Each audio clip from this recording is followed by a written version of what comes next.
Friends, welcome to মেডি Bangla YouTube channel.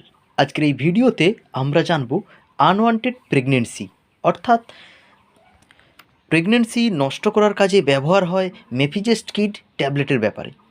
অর্থাৎ ভিডিওর শুরুতেই জেনে নেব এই ট্যাবলেটের কত টাকা দাম হয় এবং এই ট্যাবলেটের সঠিক ব্যবহার, অর্থাৎ এটি আপনি কিভাবে ইউজ করবেন, এবং জানব এই ট্যাবলেট কতদিনের প্রেগনেন্সিকে নষ্ট করতে পারে, অর্থাৎ কতদিনের প্রেগনেন্সিকে আপনি নষ্ট করতে পারবেন।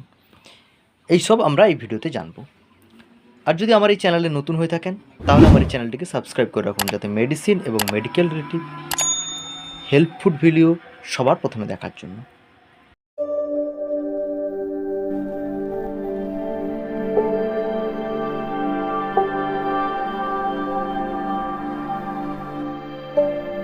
এই ট্যাবলেট আপনি মেডিকেল স্টোরে 483 টাকা দামে কিনতে পারবেন এবং কিছুটা ডিসকাউন্টও পেতে পারেন।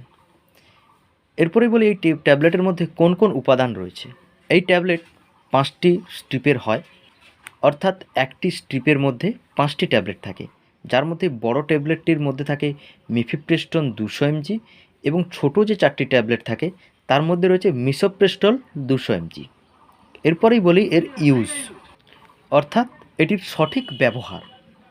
সবার প্রথমেই বলি আপনাকে আগে কনফার্ম হতে হবে যে আপনি সত্যি প্রেগনেন্ট কিনা, সেটি আগে জানতে হবে। সেটি কি করে জানবেন? যদি আপনার পিরিয়ড আসার দিন না আসে, অর্থাৎ আপনার পিরিয়ড মিস হওয়ার 10 থেকে 15 দিন পরে যদি আপনার পিরিয়ড না আসে, অর্থাৎ আপনার শেষ মাসিক থেকে 40 থেকে 45 দিনের পরেও যদি আপনার পিরিয়ড না আসে, তাহলে মেডিসিন দোকান থেকে আপনাকে একটি প্রেগনেন্সি টেস্ট কিট, অর্থাৎ এই প্যাগা নিউজ আপনাকে একটি কিনে আনতে হবে। তারপর আপনার সকালের যে ইউরিনটা, অর্থাৎ এটা আপনি সারাদিনের ইউরিনেও আপনি এই টেস্টটি বুঝতে পারবেন, কিন্তু সকালের ইউরিনটাতে আপনি এই যে আপনার টেস্ট করার জন্য এইচসিজি, অর্থাৎ এই টেস্টের জন্য দায়ী যে এইচসিজি হরমোন, অর্থাৎ হিউম্যান কোরিওগোনাটোট্রপিক হরমোন, এই হরমোনের পরিমাণ সকালবেলা খুব বেশি থাকে, অর্থাৎ সকালের ইউরিনটাতে আপনি খুব ভালো রেজাল্ট জানতে পারবেন।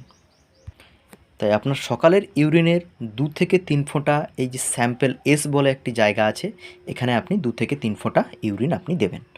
তারপর 3 থেকে 5 মিনিট অপেক্ষা করবেন। তারপর আপনি দেখতে পাবেন যদি 2টো দাগ আসে তাহলে আপনি ভাববেন যে আপনি প্রেগনেন্ট, আর যদি একটি দাগ আসে তাহলে ভাববেন যে আপনি প্রেগনেন্ট নন। যদি আপনি প্রেগনেন্ট হয়ে থাকেন তাহলে এই ট্যাবলেটটি তখনই ব্যবহার করা যায়। এটা সবসময় মাথায় রাখবেন, প্রেগনেন্ট যদি না হয়ে থাকেন তাহলে এই ট্যাবলেট ব্যবহার করা যাবে না। আগে কনফার্ম হতে হবে যে আপনি প্রেগনেন্ট কিনা। এবারে বলি কিভাবে ব্যবহার করবেন। এর 2টো মেথড রয়েছে, এর মধ্যে আপনি যে কোনো একটি মেথড ফলো করতে পারেন। অর্থাৎ বড় যে ট্যাবলেটটি রয়েছে, সবার প্রথমে বড় ট্যাবলেটটি আপনি খেলেন, তার 24 ঘন্টা পর যদি আপনার পিরিয়ড না আসে, অনেক ক্ষেত্রে দেখা যায় এই বড় ট্যাবলেটটি খেলেও অনেকজনের পিরিয়ড চলে আসে, অর্থাৎ মাসিক চলে আসে। 24 ঘন্টা পর যদি আপনার পিরিয়ড না আসে তাহলে 2টো ট্যাবলেট খাবেন, বাকি যে 4টা ট্যাবলেট থাকলো তার 2টো ট্যাবলেট খাবেন এবং বাকি 2টো ট্যাবলেট আঙুল দিয়ে যতটা ভেতরে পারেন, অর্থাৎ ভ্যাজাইনার যতটা ভেতরে পারবেন পুশ করে দেবেন। এইটা হচ্ছে মূলত সবাই ব্যবহার করে এবং খুব ভালো ফল পাওয়া যায়। এবং আরেকটি যেটি নিয়ম, সেটি হলো আপনি বড় ট্যাবলেটটি খেলেন, তার 12 ঘন্টা পরে আপনার যদি পিরিয়ড না আসে তাহলে 2টো ট্যাবলেট, 4টি ট্যাবলেটই আপনি ভ্যাজাইনার মধ্যে পুশ করতে হবে। এই মেথডটাও ফলো করা হয়, কিন্তু আমি রেকমেন্ড করব প্রথমে যে আমি নিয়মটি বললাম ওই নিয়মটি ফলো করলে খুব ভালো ফল পাবেন। ধরুন আজকে রাত 8টার সময় আপনি ট্যাবলেটটি খেলেন, বড় ট্যাবলেটটি খেলেন, তার পরের দিন রাত 8টা পর্যন্ত অপেক্ষা করলেন। যদি আপনার পিরিয়ড না আসে তার পরের দিন রাত 8টা, অর্থাৎ 24 ঘন্টা পর্যন্ত যদি আপনার পিরিয়ড না আসে তাহলে 2টি ট্যাবলেট আপনি খাবেন এবং বাকি 2টি ট্যাবলেট যতটা ভেতরে পারেন আপনার ভ্যাজাইনার মধ্যে পুশ করে দেবেন এবং পারলে আধা ঘন্টা শুয়ে থাকবেন, উঠে ঘোরাফেরা করবেন না। তারপরে দেখবেন আস্তে আস্তে করে হয়ে যাবে, পিরিয়ড চলে আসবে। কিন্তু একটা জিনিস আপনাকে সবসময় মাথায় রাখতে হবে, সেটি হলো আপনার এই ট্যাবলেট কেবলমাত্র 55 থেকে 60 দিনের যদি প্রেগনেন্সি হয় তাহলে কিন্তু এই ট্যাবলেট কাজ করবে, না হলে কিন্তু এই ট্যাবলেট কোনোভাবেই কাজ করবে না। এটা সবসময় মাথায় রাখবেন। 55 থেকে 60 দিনের প্রেগনেন্সি এই ট্যাবলেট নষ্ট করতে পারে। এই জন্য আপনার যেন মাসিকের হিসেব ঠিকঠাক থাকে। যদি আপনার হিসেব ভুল থাকে তাহলে কিন্তু আপনার প্রেগনেন্সি নষ্ট নাও হতে পারে। এরপরেই বলি এর সাইড এফেক্ট। এর যে কমন কিছু সাইড এফেক্ট হতে পারে সেটি হলো প্রচুর পরিমাণে ব্লিডিং হতে পারে, অর্থাৎ হেভি ব্লিডিং হতে পারে, বা আপনার পিরিয়ড 15 থেকে 1 মাসও থাকতে পারে। এটি হলো সাইড এফেক্ট।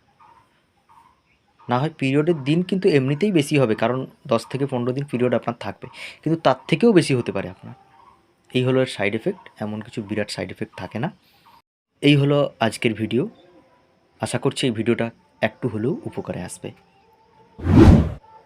আর যদি আমার এই চ্যানেলে নতুন হয়ে থাকেন তাহলে আমার এই চ্যানেলটিকে সাবস্ক্রাইব করে রাখুন।